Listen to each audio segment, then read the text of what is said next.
Hey guys, in this video, I will show you how to create an Aliexpress seller account.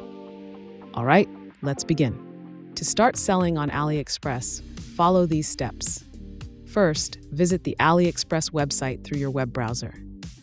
Click on Sign In at the top right corner of the page. From the drop-down menu that appears, select Seller Login. This will redirect you to a new page where you can click Join for free. On this registration page, select your company type and proceed with entering your email address and creating a password.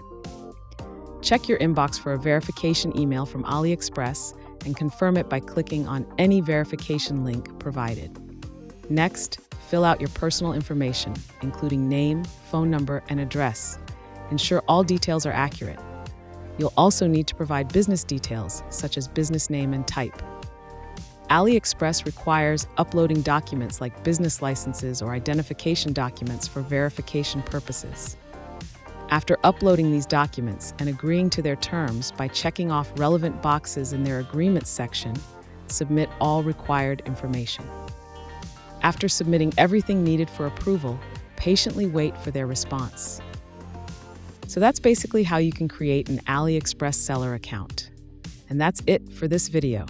If you find this helpful, consider subscribing and giving this a big thumbs up. Thanks.